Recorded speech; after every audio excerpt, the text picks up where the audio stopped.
All right. Good evening, everybody. This is Michael Manjos, Chairman, Board of Finance. It is 9:17, 7 p.m.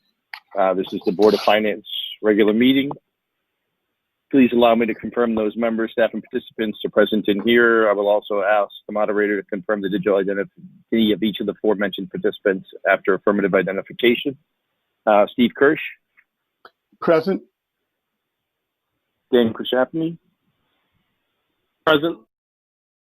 Rebecca O'Donnell. Present.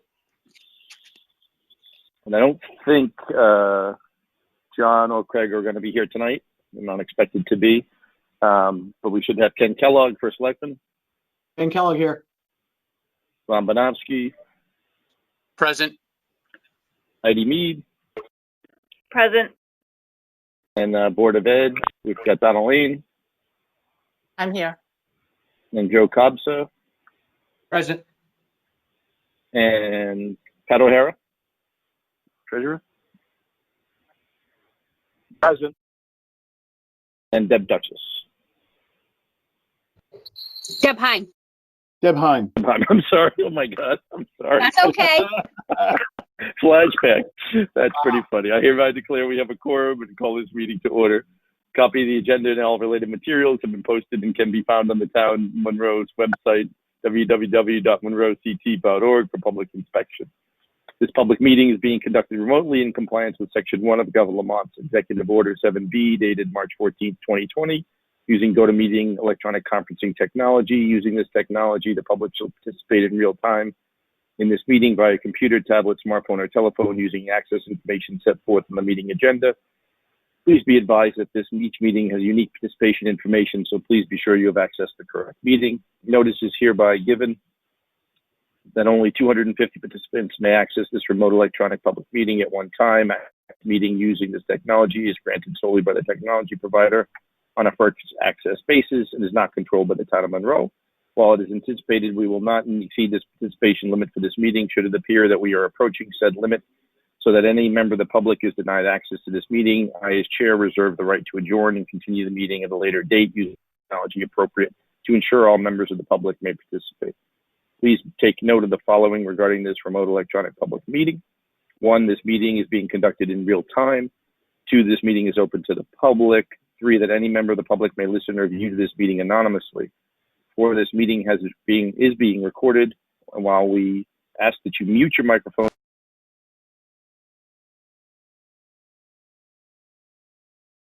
you say do or display on your screen may become part of the recording.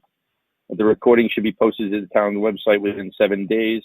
The recording shall be made available to the public within a reasonable time in town hall upon written request. The meeting shall follow standard.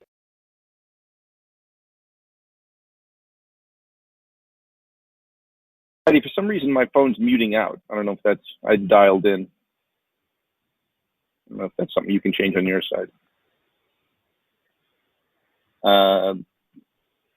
Prior to speaking on each occasion, each speaker clearly state their name and title. Record, the use of the chat feature is prohibited and will not be considered during this meeting if in use. As set forth in this agenda, this meeting will feature public participation. I have not received any written comments from the public between the date on the agenda was posted 1 hour before the start of this meeting. If there are any members of the public who wish to speak during this public participation, please announce yourself by name and address one at a time. Once I've made a list of all the public participants, I will call on each of you and afford 3 minutes for any comments. We now turn to the agenda. We now turn to the first item on the agenda. Before we do so, allow me to cover some ground rules in this remote meeting to ensure effective and clear conduct of our business and ensure an accurate recording. I, the chair, will introduce each matter in the agenda. If a vote is anticipated, I will ask for a motion in a second. After introduction of the matter or upon motion, I will invite each member by name for discussion. After all members have had the opportunity to speak for the first time, I will repeat the invite to each member in the same order until there is no further comment. Please hold your comments until all are recognized. Everyone will have an equal opportunity to speak. Upon the conclusion of the discussion, I will call for a vote on the motion, if applicable, or take other action to conclude each matter on the agenda. All votes in this meeting will be taken by roll call. Please remember to mute your phone or computer when you're not speaking. Please also remember to speak clearly in the way that helps generate an accurate recording in minutes. All right, the first item on the agenda is review of the minutes and voting record for August 20th.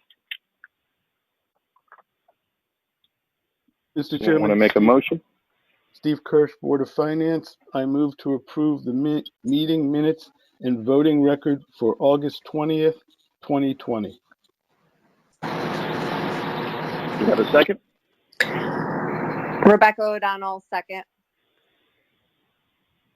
Any discussion on the meeting minutes? Hearing none. We'll do a vote. Steve, Aye. Rebecca, Aye. Jane, Aye. and myself, aye. All right. First selectman, you're up. Thank you, Mike. Good evening, everyone. Ken Kellogg speaking. I only had a couple things I wanted to bring up tonight, and they're actually both items on your agenda this evening, so I won't go too far into it because I know that you're going to be speaking on both matters. One was I really just wanted to kind of reiterate some comments I made Monday evening during the town council meeting about one of tonight's agenda items. I had gotten some concerns from constituents regarding some of the developments in the Board of Ed's investigation. And I want to be very clear that very respectful of the Board of Ed's exclusive jurisdiction over their personnel matters. But there were some aspects that I think required some clarification as relates to finances and taxpayer funds. I know that Mr. Manjos had agreed with some of those concerns and was eager to facilitate a discussion so that further clarity could be kind of brought to this. And I'm very grateful that Board of Ed Chair Donna Lane agreed to be here tonight to address some of those concerns. So I want to thank you in advance, Donna, for being here, and so that we can entertain that matter. The other item I just wanted to bring up was just an update on the COVID exposures relative to funds, not disease. There's really not a tremendous amount of change from the last report. On the town side, spanning both fiscal years, we're probably in the $64,000 ballpark in terms of expenditures, but that will be offset by a multitude and complex web of grants that Heidi and others are very involved in. And we have, we have isolated all of that activity, both the expenditure side and any grant revenue or other revenue that might come in relative to COVID within the fund that you all had agreed to establish at the last meeting. So that's all I have for this evening. Thank you, Mr. Chairman. Thanks, Ken. All right. Next thing we're going to go into is public participation. I will jot down any names of anybody who's interested in speaking. So if you could speak up if somebody would like to participate.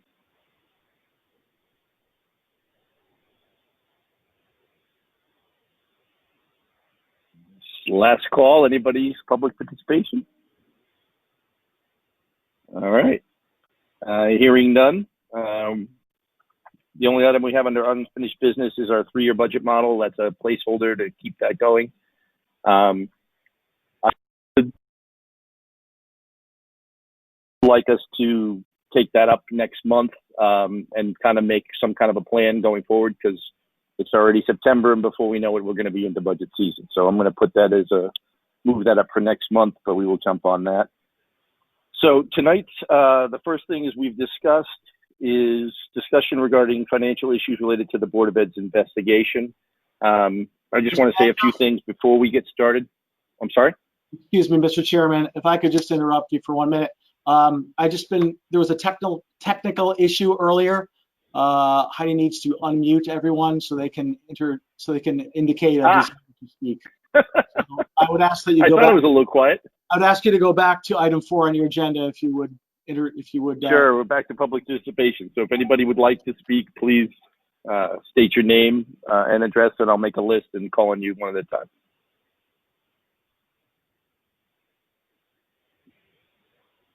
Everybody's unmuted now?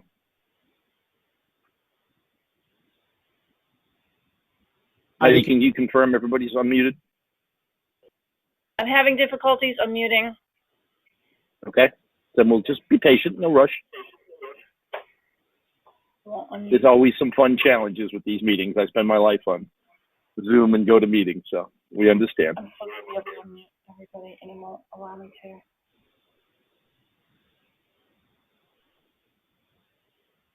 Mike, you might also want to remind individuals that they still need to unmute themselves individually, even though Heidi will have Right. unmuted the entire meeting. Group, okay.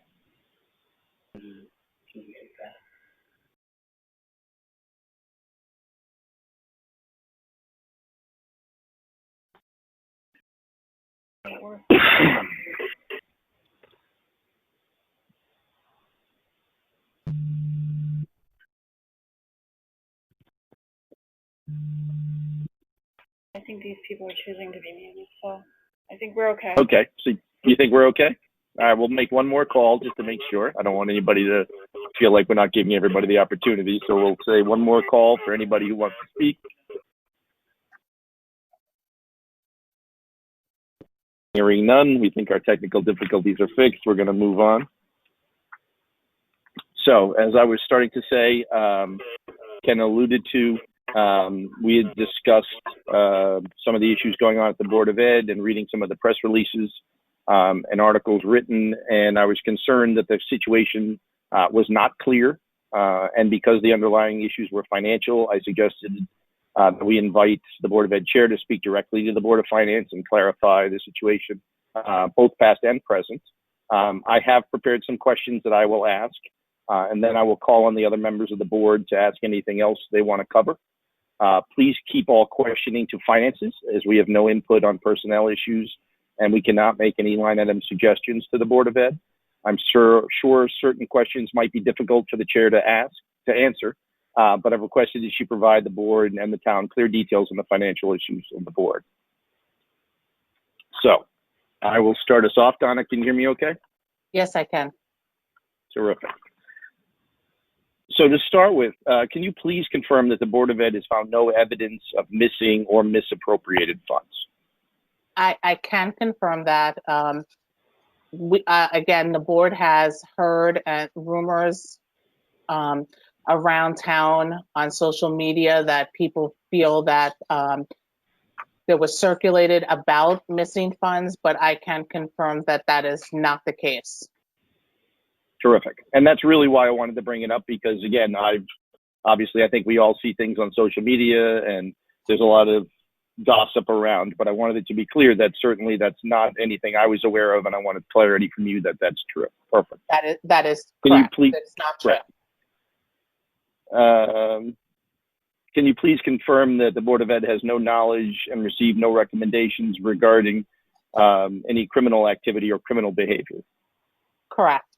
I have no knowledge that there was any criminal behavior or activity. Perfect. Did Attorney Ryan ever file a report with the Board of Ed, or do you possess a report or any written documents regarding his investigation? No. So none of the members of the Board of Education, nor I as the chairman, are in possession of any report by Attorney Ryan. The reason for that is that there was a settlement entered as he was in the process of starting that whole process of what's the word I'm looking for? Drafting a report. I'm sorry. Okay. Well, that was going to be my next question is, do you know why you don't have a report? Okay. So right. Because it was a settlement, the report was not. That's correct. Correct. So neither myself nor any other member of the board is in possession of a report, because there actually is no report. Okay. The Board of Ed settlement statements said the issues predated the superintendent. Can you just give us an idea what these issues were, and if you're permitted to tell us, who we feel was responsible or what was cause of these issues? Sure, absolutely. First thing is, so it's nearly all the issues, financial issues, predate the superintendent. The main drivers of these financial issues is special education and medical cost. Those are the two items, really the drivers that contributed to these issues. I'm just making some notes. That's okay. Sure.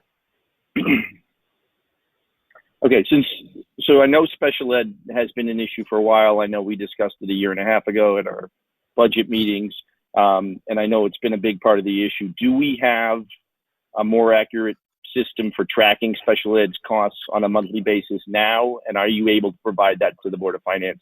I know a year and a half ago when we asked this question, the answer was no, but I would love to know what's been done or where we stand with that.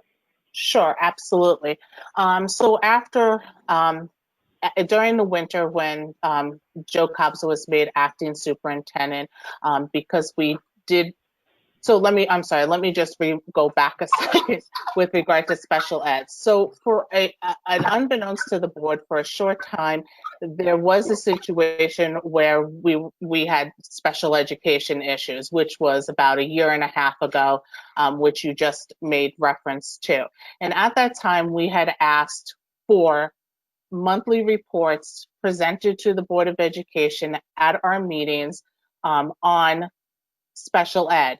Those were changes, financial in nature, changes in services, so that we would be aware. We were getting those reports, but there was a disconnect because the reports that we were getting really were not matching and in balance with the financials themselves.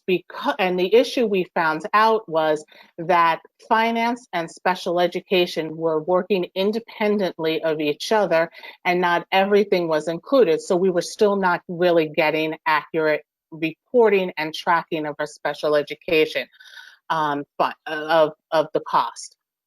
When Joe Cobbs took over as acting superintendent, he worked with both Ron, who came on board, and Darlene to prioritize and get a handle on special education. So Ron and Darlene have worked in conjunction with each other to actually present financials now to the board on a monthly basis that is accurate and actually ties to the budget. So now we see on our reports, we see what the budget is, what the year-to-date spending is, what the encumbrances are, and what amount is remaining, whether or not it's positive remaining or negative, so that we can properly track where we are in special education. So that has been happening. That report was just this last Tuesday at our board meeting presented to us. So we can provide that to you on a monthly basis, but Darlene and Ron work now very closely, and I'm sure Ron could tell you he probably knows so much more about special education than he's ever wanted to admit. Yes, that he even wants to know, because they do work so closely together, which was not happening in the past. And as Darlene has said at our last meeting, we'll tell you, she does not spend a penny without Ron knowing. So, I mean, that's how closely they work together. So they know, both of them know, to the penny how much is being expended, and all of that information. Okay. Mike, and again, just so everybody's clear, I'm sorry, go ahead. Can I just interrupt and ask Donna a follow-up before you leave that subject? Yeah, that's okay. Go ahead. Donna, I had one more on special ed too, but I'll let you go. well, she's talking about the accounting, and having been at the board meetings, is this having to do with how special ed, all of the charges are accumulated? There was some discussion in the budget about things being in object codes and then things being in other accounts, and I think like transportation or something that wasn't being allocated. Is that tied to that discussion? It is tied to that discussion. If you actually look at the reports, and I don't know if you were on our board meeting last Tuesday, Steve, or not. I was, but I didn't. All of the documentation was not available. Sure, no problem. So yeah, so if you look at it now, you'll look at it now and you'll see all of those different object codes, because in the past, if you remember, not everything was included, obviously from being at our meetings and stuff, not everything was included, so it got very, confusing on how it was tracked. But now you'll see, if you see the tracking sheet, that all of those things are now included. So there is no more of this is here, a part of this is here, but another part of this is somewhere else. Okay, that's what I thought you were leading to, and I just wanted the clarification for myself and for the public. Thank you. Thanks for that, Don, and I'll hold my other questions. Thanks, Mike. Okay. Perfect. Thanks, Steve. So again, my next question is, are now all special ed costs run through the budget, or do we have anything that's off budget in special ed? There is nothing off budget. So currently everything runs through the budget and runs through the system. Excellent. Okay. So we have a report, and I had asked Ron to put this together in our package, basically showing that we went from a projected deficit last year of $1.2 million to now having a surplus of 300. Can you briefly explain to the board and the public, what caused that, how we got there, and where we're at today? Absolutely, and I'm just going to look down, so I apologize because I'm looking at the No, feel free, that's okay. You're in a little screen here, so I can barely see you anyway. So I guess, so we were projecting about a 1.2 deficit way back, during the winter. Unfortunately, just very briefly, the reason why we went from such a shift of a 1.2 to now a surplus of $323,000 is really COVID related.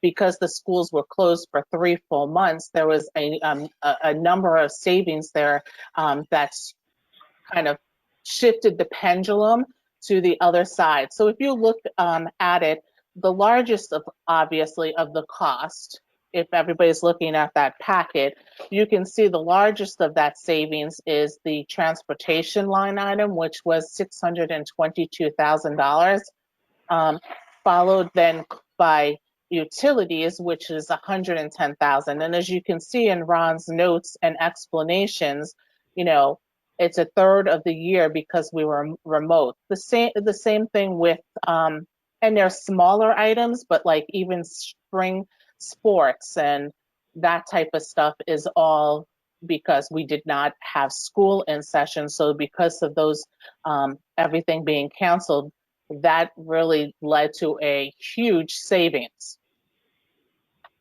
Yeah, I'm looking at some of the lists, are custodial overtime. I mean, they all make sense, but it's nice to have it in one place that everybody can understand. Hey, Mike, obviously not having to run the buildings. Right. Yes. Mike, this is Ron. Could I jump in for a sec?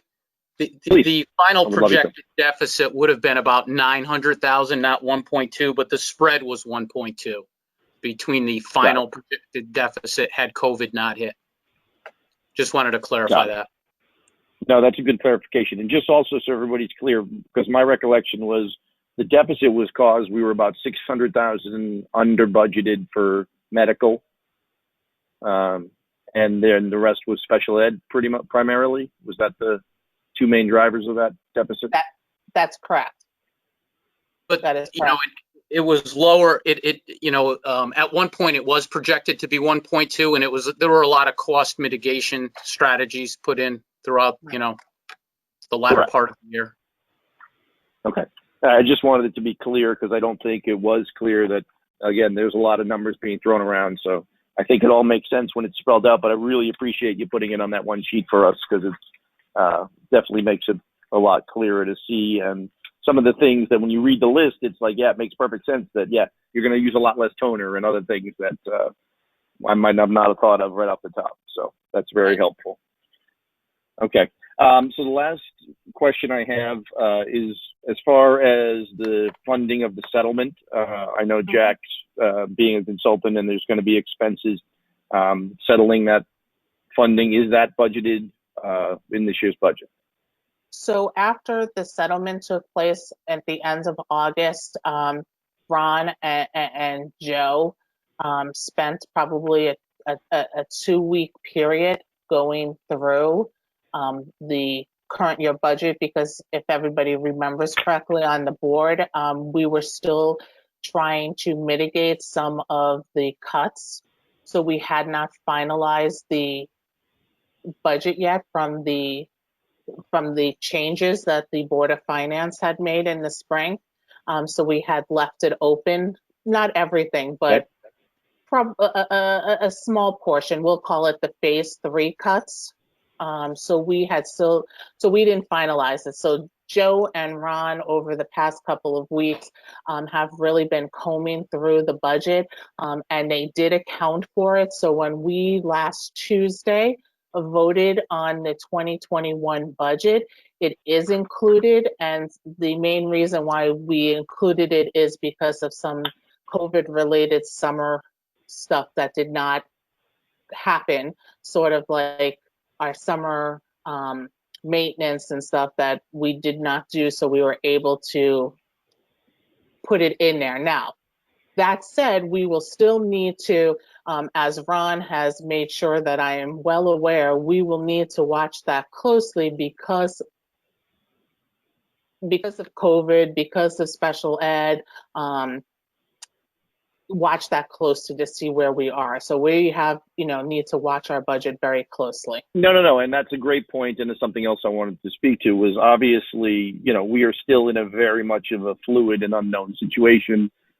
Certainly, we've read on other towns where they've already had COVID issues and have, caused changes very quickly out of the gate. So I don't think there's anybody in this board who thinks we won't be talking further and that things can dramatically change, in the next weeks and months.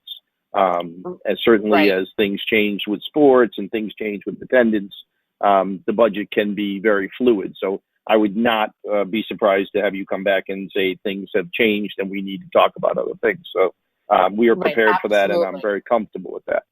The only other thing I wanted to touch on is I wanted everybody to understand the financial impacts of the agreement. So I'm just going to read through that quickly, just so it's on the record and everybody on this board and town understands from a financial standpoint what the agreement is.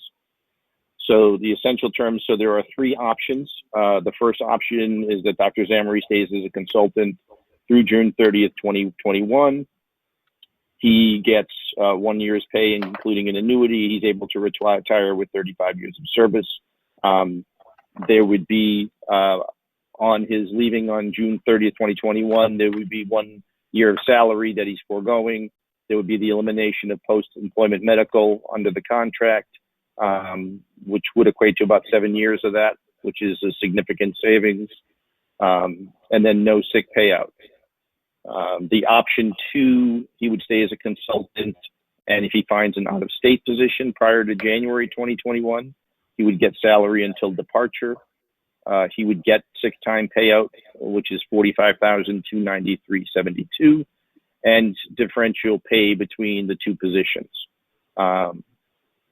Again, if that happens, we would not have to pay the last year of the contract. Again, post-employment would go away. Option 3, he stays as a consultant, finds a position in state prior to June 30th, 21. He would get salary until departure. Again, then would forego the last year of the contract, post-unemployment benefits, and no sick payout.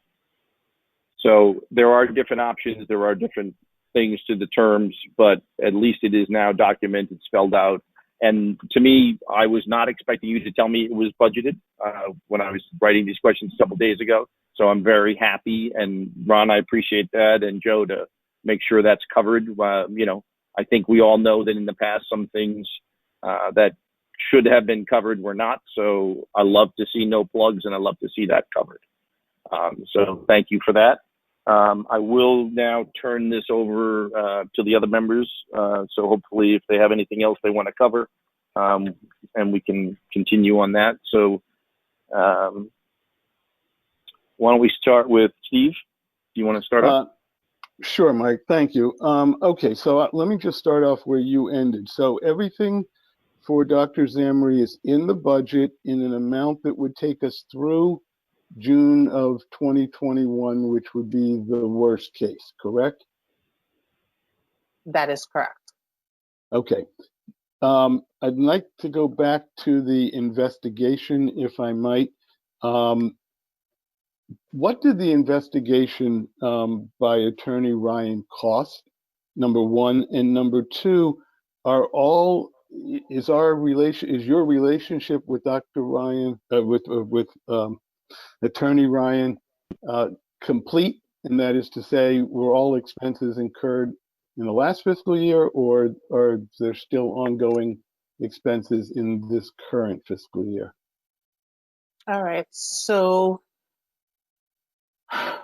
again, sorry, because I wasn't prepared, for cost. So I would say, to the best of my recollection, with having seen the bills, the cost of the investigation is approximately $50,000.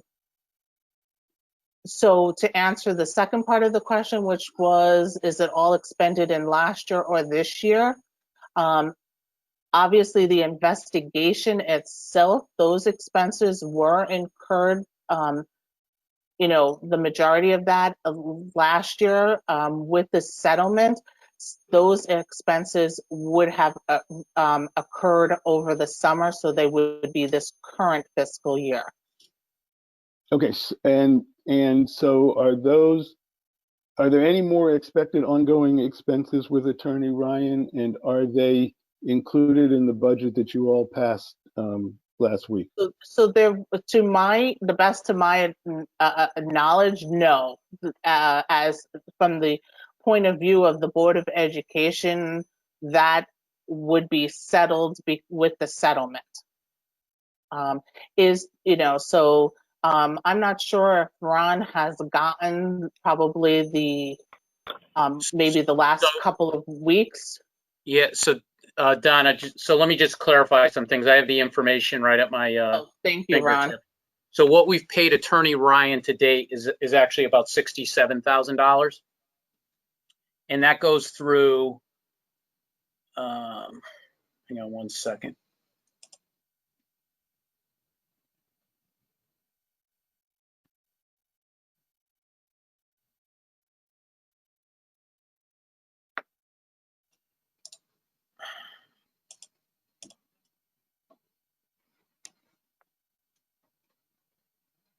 So that was everything paid through June, and I don't know if anything's been incurred. I don't know how much has been incurred through June.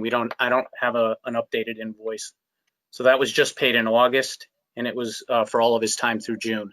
Right, and not all of that is related to the investigation. Some of that is related to the settlement. Okay, so Ron, when we pay a bill in August, it's for June. That was encumbered and taken care of last year. That hit last year's budget. Last year, right? Okay, that's what I wanted to hear. Okay, going to the financials for fiscal year that just ended, the 2019-2020. I'll add on to Mike's statement. I appreciate the list that was in the packet on page 7 that highlighted all of the COVID-related savings.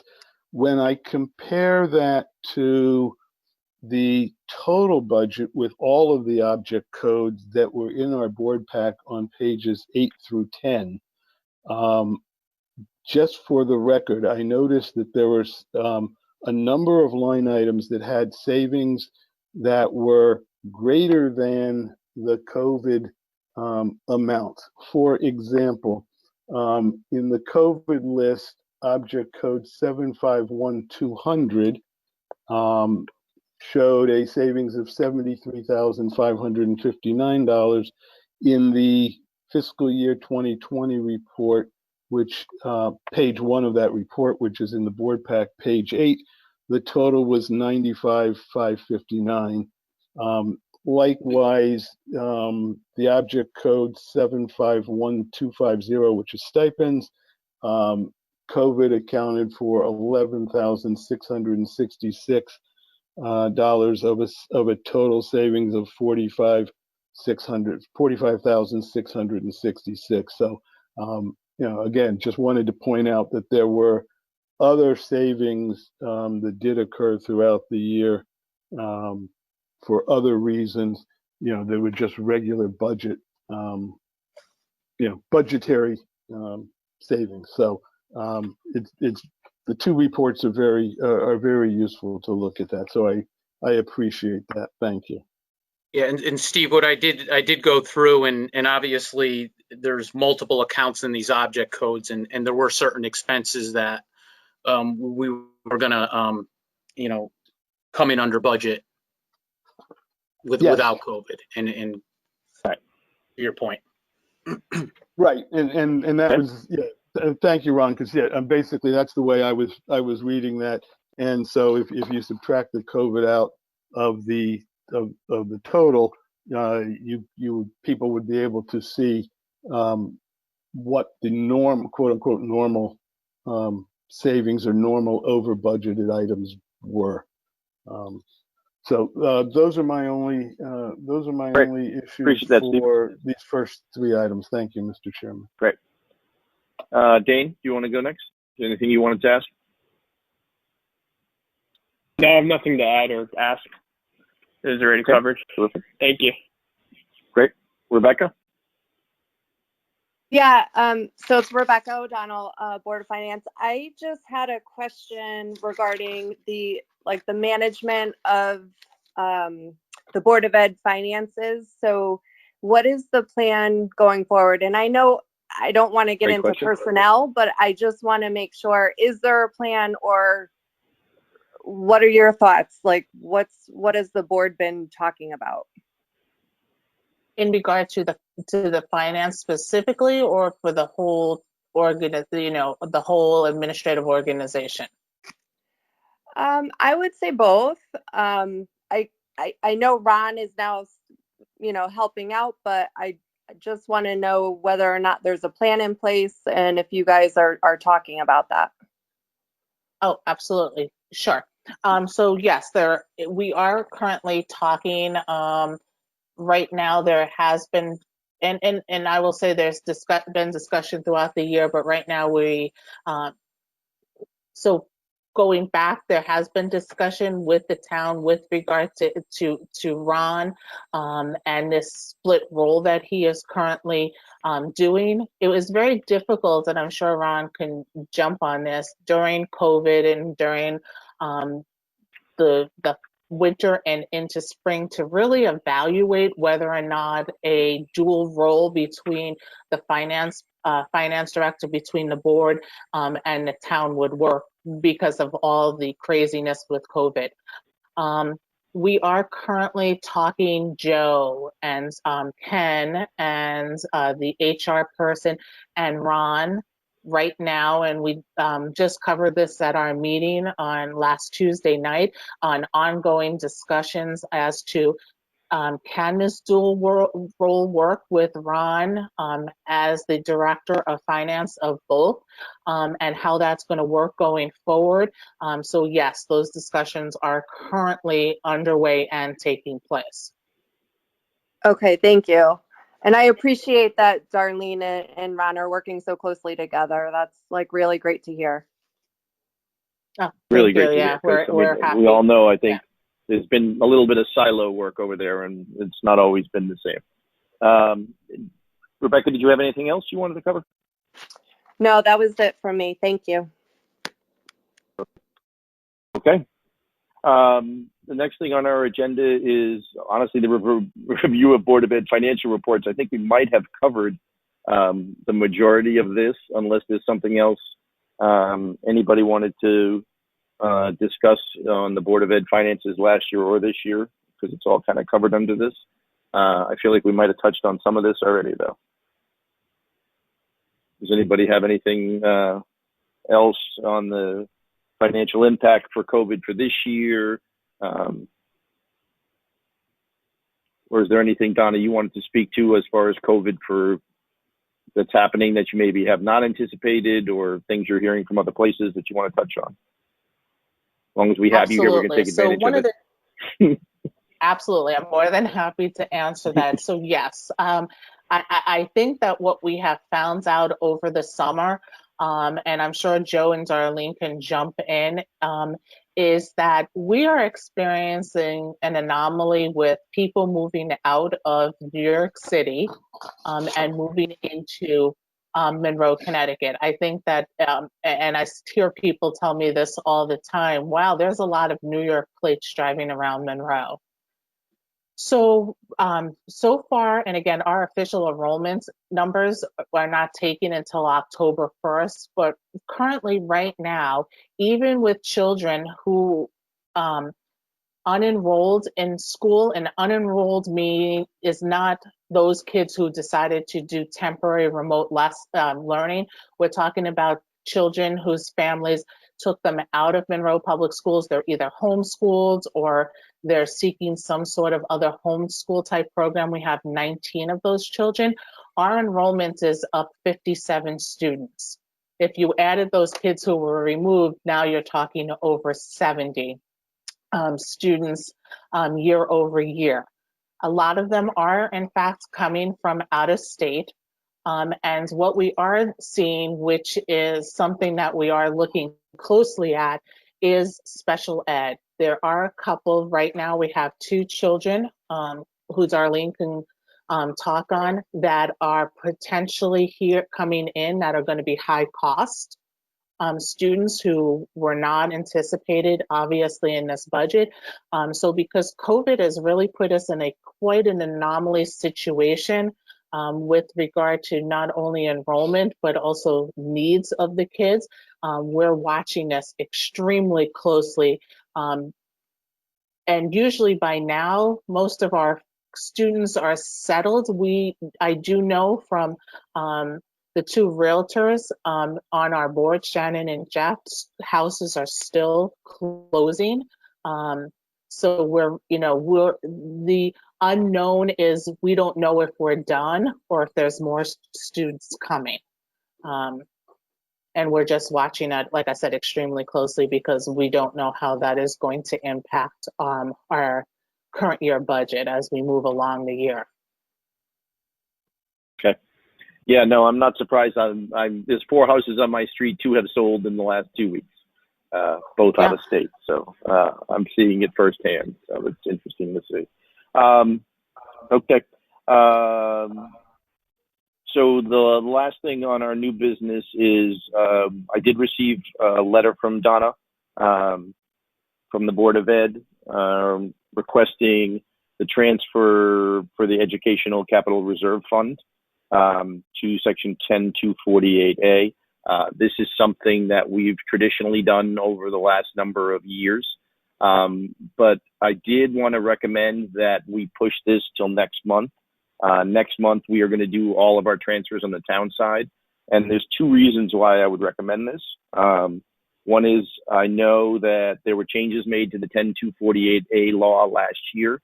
We had a process in place, or at least an understanding with the Board of Ed and how the process worked that might need to be changed now with the new law if we do go down that route.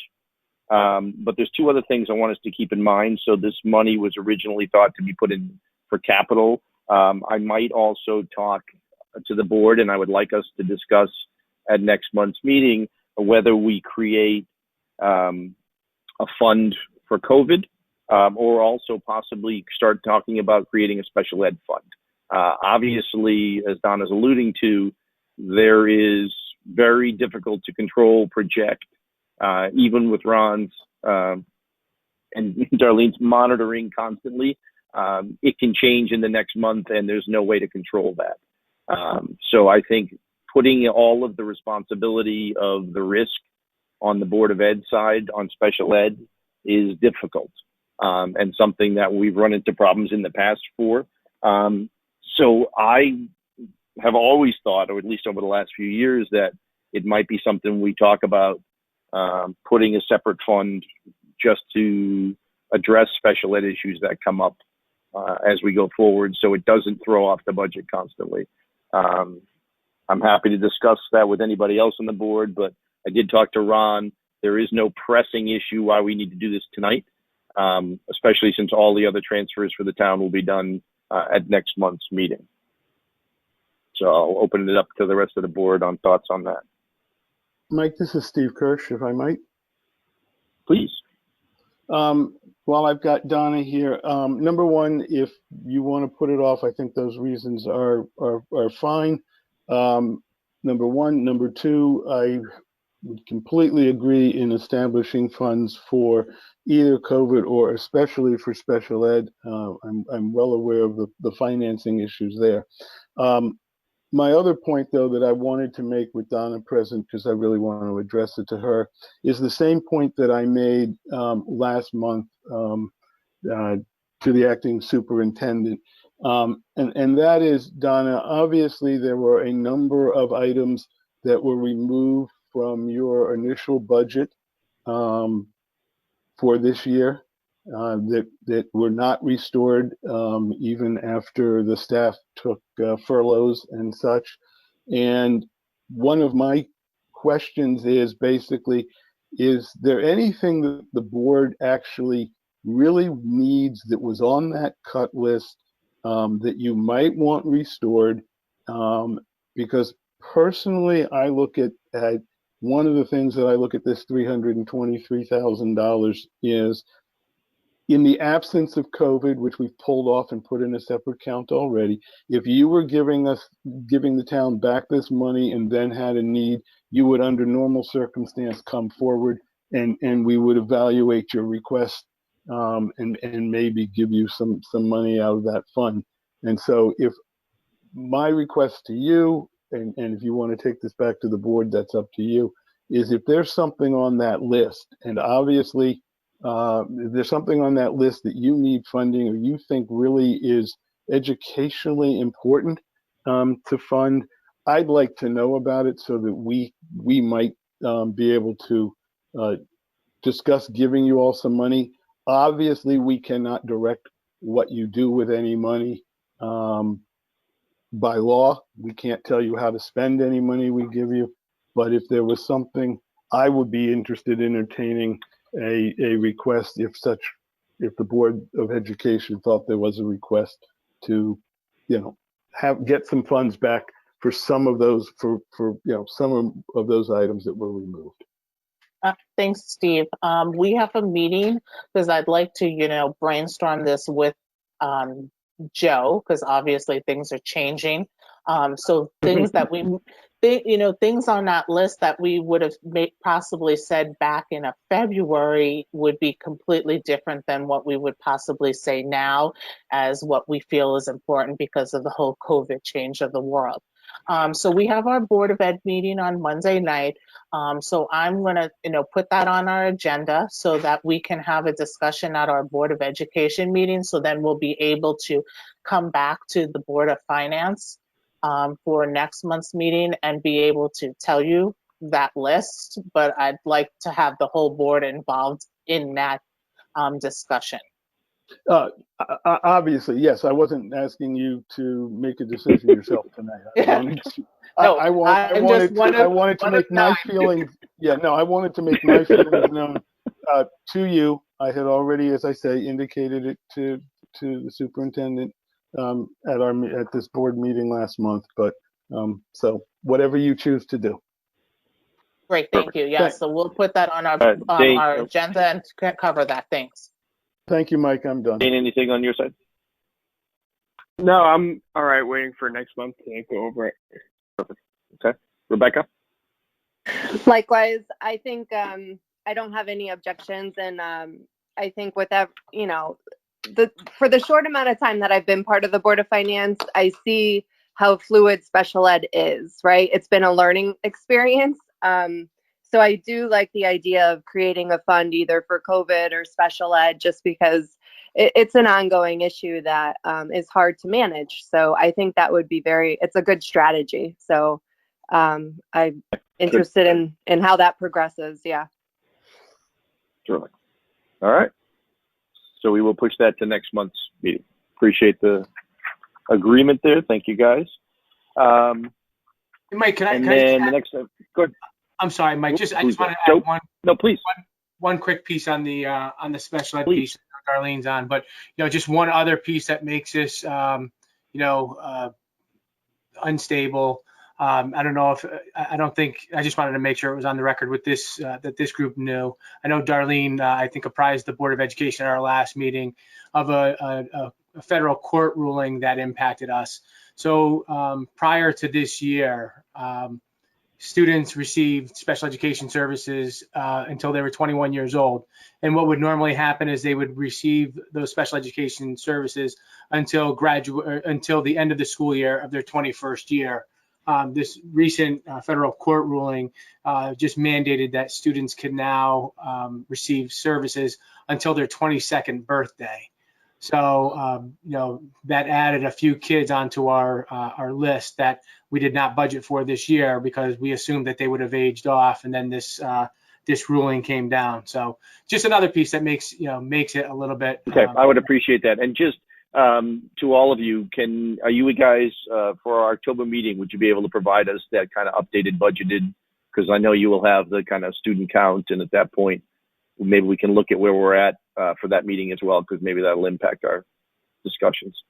Absolutely. Ron and Darlene put that together every month anyway, so that's fine. Terrific. Great. Appreciate that. All right. The next item is the motion to attend the meeting minutes and voting record for January 2nd. So we're flashing back a little bit here. So moving on from the Board of Ed. Ron, you want to touch on this for us, or I knew you were part of that? Or Heidi? Sure. So what's that? Go ahead. Okay, so yeah, it was after discussing with bond counsel, it was just clarifying some things to make sure they were properly reflected in the minutes. That, you know, the waiving of the reading, incorporating the text into the minutes, and adopting the resolution. Correct. And this I'm going to flash back to Steve Kirsch because he's our official motion reader. And I remember vividly, you know, us making a motion to void the reading and then voting on it. I don't think it was recorded properly in the minutes, but Steve, I'm sure, can give us his feedback on the recollection as well, that was exactly what we did. And also what wasn't incorporated into the minutes, the first selectman's 4 letters presenting the motion, presenting the resolutions to the board needed to be incorporated into the minutes, and they were not. That's great. So basically this is bookkeeping, and this is, you know, housekeeping, correct? Exactly. Okay. Yeah, Mike, this is Steve Kirsch. I've spoken to Ron prior to this meeting. We had a conversation. I had sent him my notes and stuff, and the updated minutes that were included in our package we reflect the actions and intent of the board. All right, you want to make us a motion then? I'll make a motion to amend the meeting minutes and voting record for January 2nd, 2020, as presented in our package.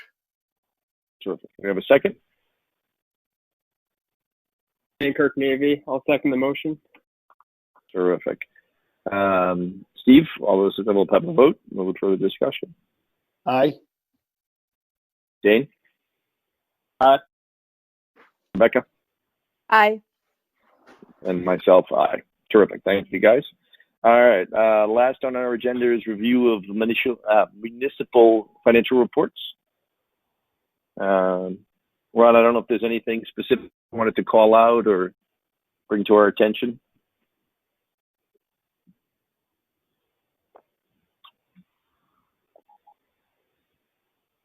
Yeah, Mike, not at this time. No. Okay. Was there anything in the, well, let's jump on then to the tax collector.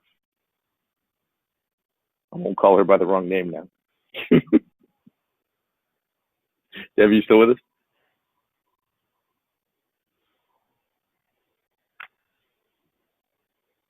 When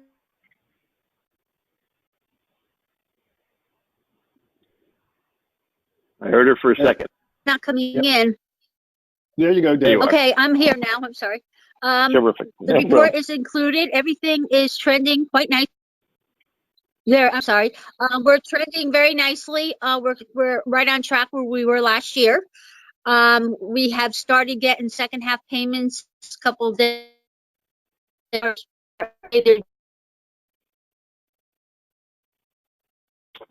Yep, we lost. Oh, we lost you.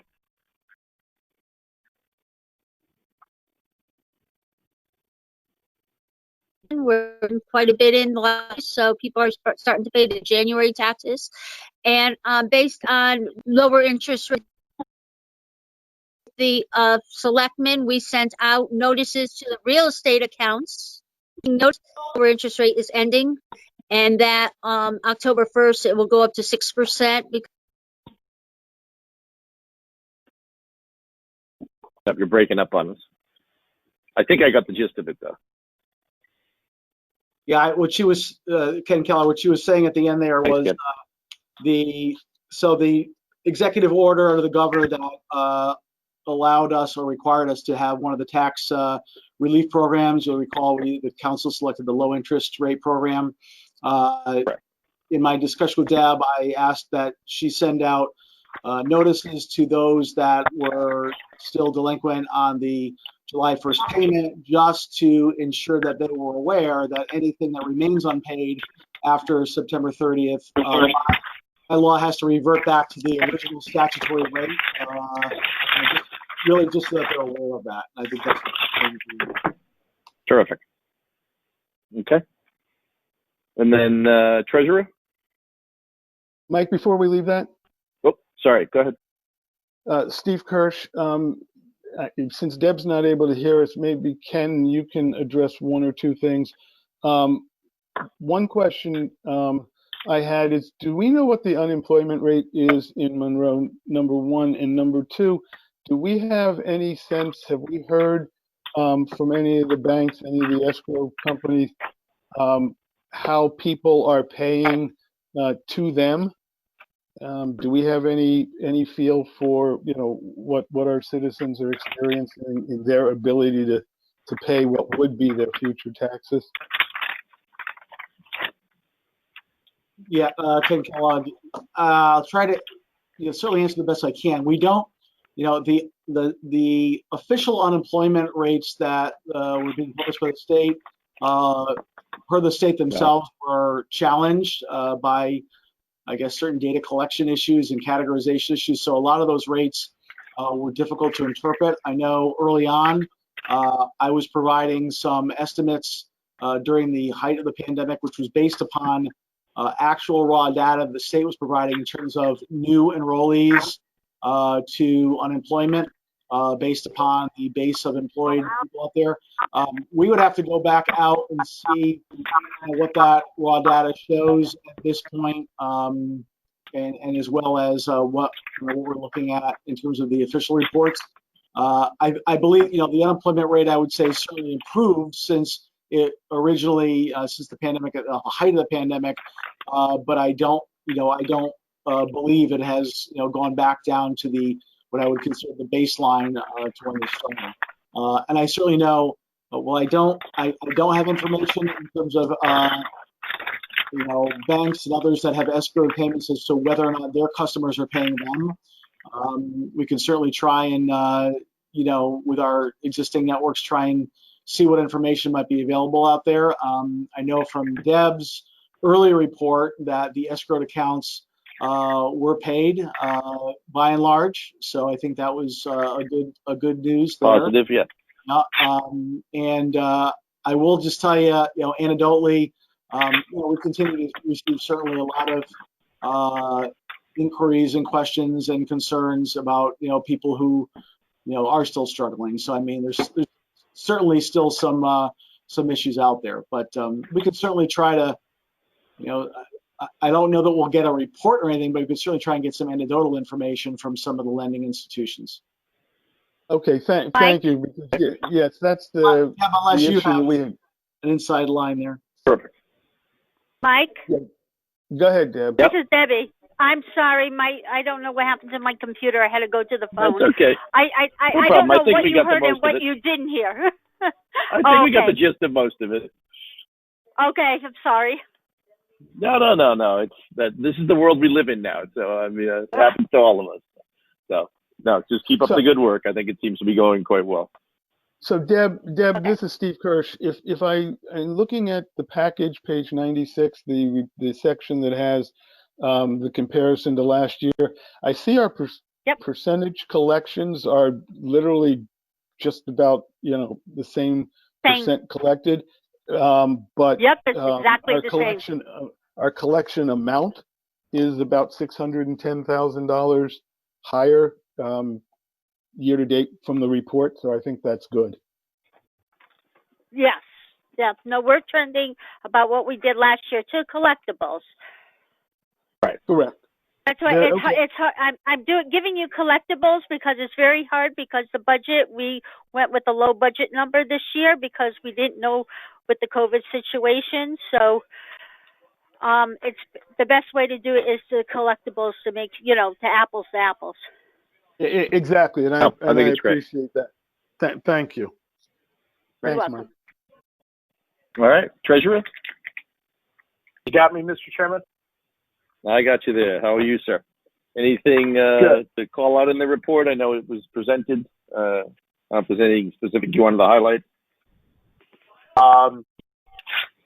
Essentially, you're running at 50% of what your budgeted revenue is. The Fed came out yesterday and basically said you're not going to see an interest rate increase through 2023.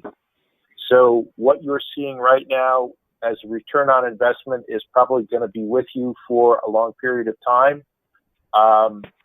We did receive 36% of our income from 3.3% of our assets, which was a Janney investment made a decade ago. Ron and Jack Fraccassini were in on that way back when. I reached out to Carolyn Fropp at Janney, and I have a conference call tomorrow with Guy LaBosse of Janney, who is their fixed income guy, to see if there's any opportunities for the town of Monroe to do better than the 0.09% stiff rate. I'll keep you apprised of that, but essentially, as long as the board is concerned about liquidity, there's nothing we can do until you get to that second half and you're feeling a little bit more comfortable about your Correct. Your tax. And I think that's exactly collection. what it is. I think, once we get past January, we'll have a much better grip on where we're at, and then we can make some moves. Right. So we'll keep looking around at what's out there, but unless you're gonna, we can't invest in the stock market, so we can't even go find a dividend producing safe. We can't even go to a safe, AT&T's at 5%. We can't even do that. So that's kind of your situation. So that's my report. Okay, appreciate it. All right. Anybody have anything else before we ask for a motion to adjourn? Someone want to make the motion? Steve Kirsch, I move to adjourn. Terrific. Thanks, Steve. Thank you all. Donna, thanks for coming. Appreciate it. Thanks for the time all. Thanks, everyone. Stay safe. Thanks. Bye-bye.